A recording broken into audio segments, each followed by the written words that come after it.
You believe your overthinking protects you.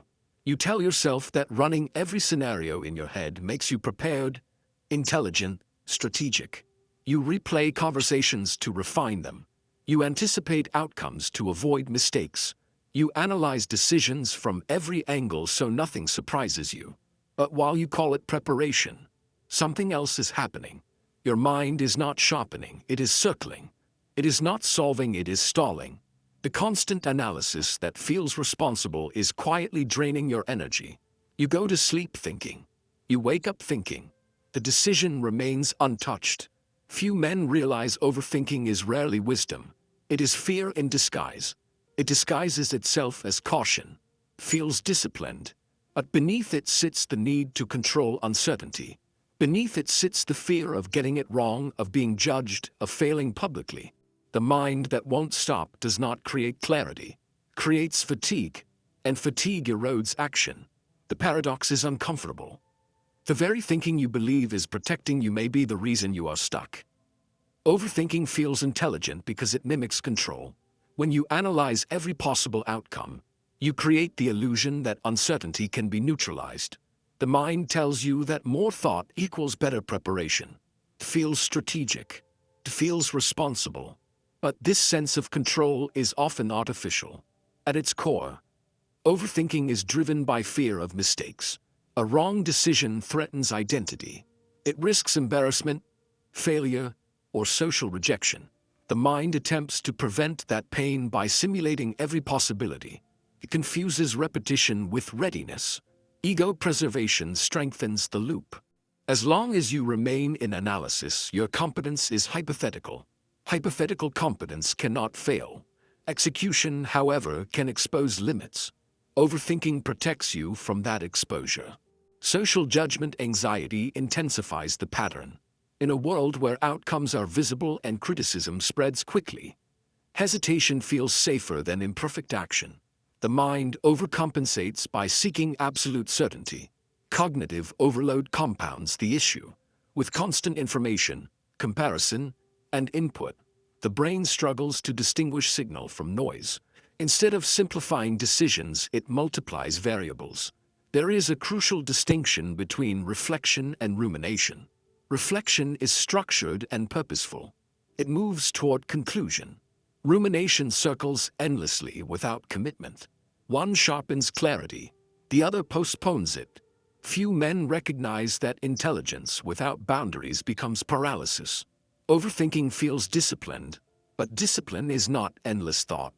It is decisive thought. Understanding this reframes the experience. The issue is not that you think deeply. The issue is that you never stop. Endless analysis rarely feels dangerous in the moment.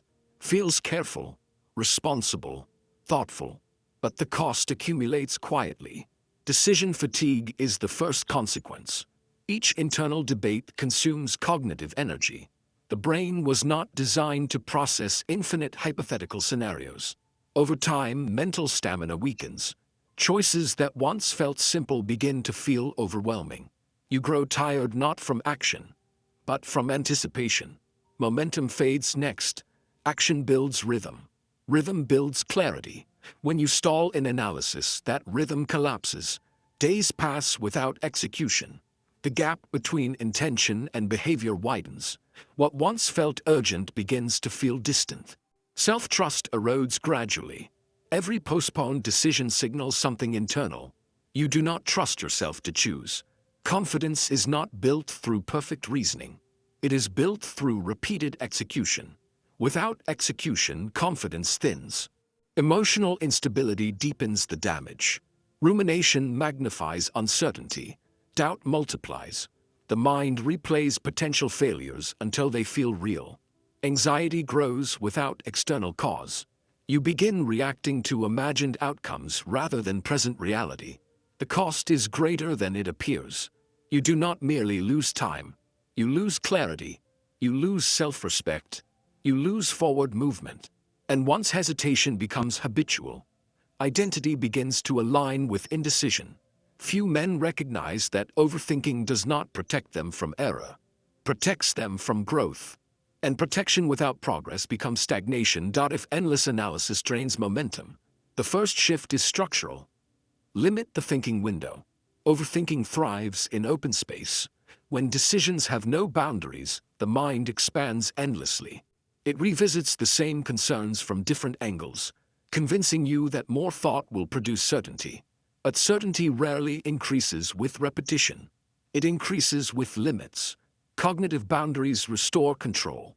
Instead of allowing analysis to run indefinitely, assign a defined period for evaluation. 30 minutes, 1 hour, a single evening. Within that window, gather information deliberately. Clarify options. Weigh risks, then close the window. Structured thinking prevents rumination from masquerading as strategy. When time expires, the decision must follow. This does not eliminate uncertainty. It disciplines it. Action deadlines reinforce this shift. Without deadlines, hesitation becomes comfortable. With them, thought compresses. Clarity sharpens under constraint. Deadlines force prioritization rather than perfection. Imperfect commitment completes the process. You decide with the information available, not the information imagined. You accept that adjustment is possible after movement. Progress becomes iterative rather than paralyzing. Contrast endless rumination with disciplined cutoff. Rumination feels safe but produces fatigue. Disciplined cutoff feels uncomfortable but produces motion. Few men understand that intelligence without boundaries becomes noise. Structure restores authority over your own mind. Limiting the thinking window does not reduce depth. It reduces distortion. It converts endless mental rehearsal into deliberate action. Control returns when thought serves decision, not delay. Thought alone rarely dissolves uncertainty. Action does.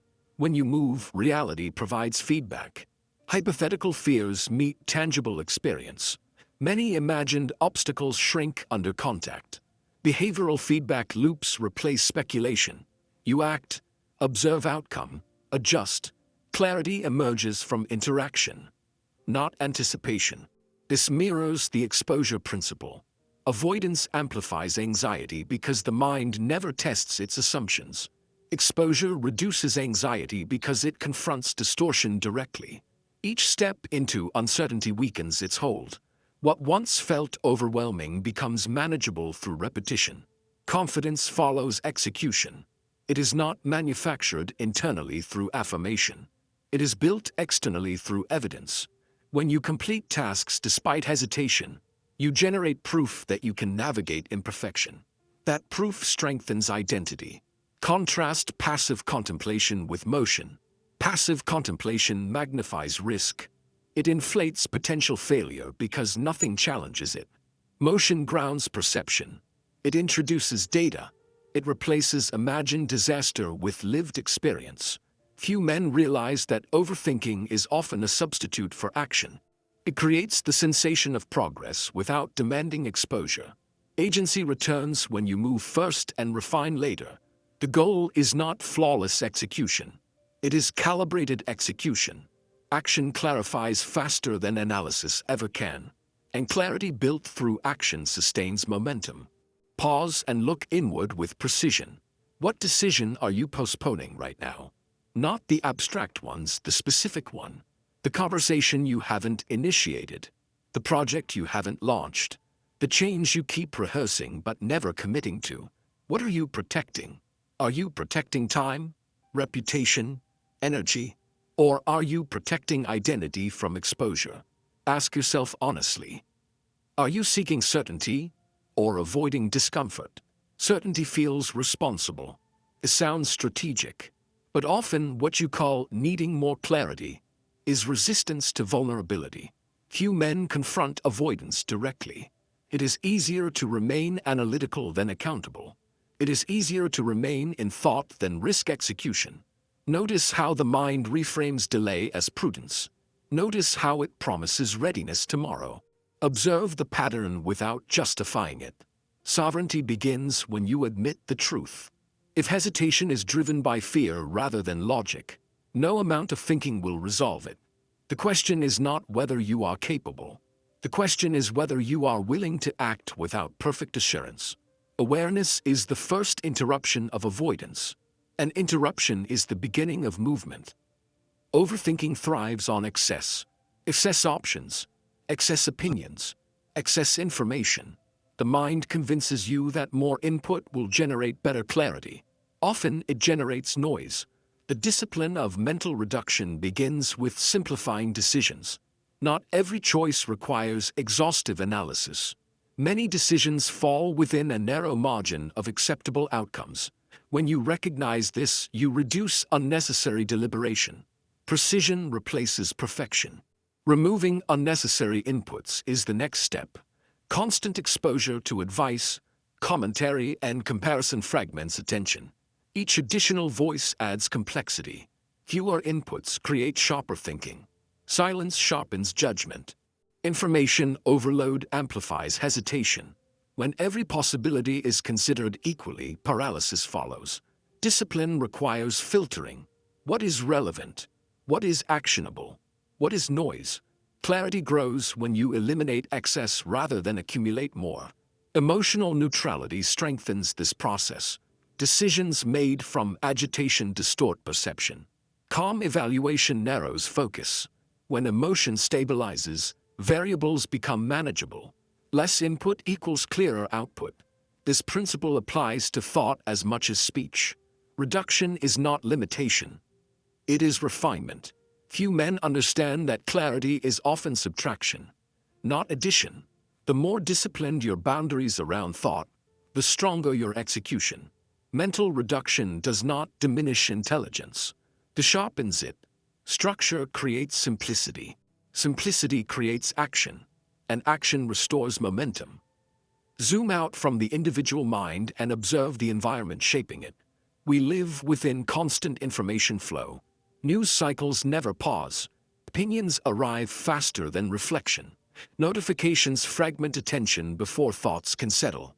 Social comparison intensifies internal pressure. Every achievement is displayed publicly. Every success appears immediate. The curated visibility of others creates artificial benchmarks. In comparison, your own progress feels insufficient, unfinished, behind. Algorithm-driven stimulation compounds this effect. Platforms are engineered to reward urgency, outrage, and rapid reaction. Your attention is pulled toward novelty rather than depth. The nervous system remains in a state of low-grade alertness. Performance pressure becomes normalized. You are encouraged to optimize constantly, improve visibly, and prove value continuously. In such a culture, hesitation feels dangerous. Imperfection feels exposed. Contrast this overstimulated environment with the disciplined minority. While many consume endlessly, a smaller group reduces input deliberately. They create boundaries around information. They choose depth over distraction. Their clarity becomes rare. Few men realize their anxiety is not purely personal. It is conditioned. Understanding this expands perspective. The problem is not your mind alone. It is the environment feeding it. And discipline in such a culture becomes resistance. There is a distinct difference between the man who contemplates and the man who chooses. The decisive man does not wait for emotional certainty. He accepts that uncertainty is inherent in movement. He understands that clarity is refined through action, not prior to it. He tolerates ambiguity without collapsing into paralysis. When options remain imperfect, he selects one and commits. Commitment generates direction.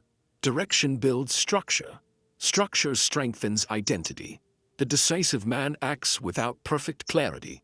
He gathers sufficient information, then moves. He corrects course as needed. He does not interpret adjustment as failure. He sees it as calibration. Decision-making builds authority internally before it builds influence externally.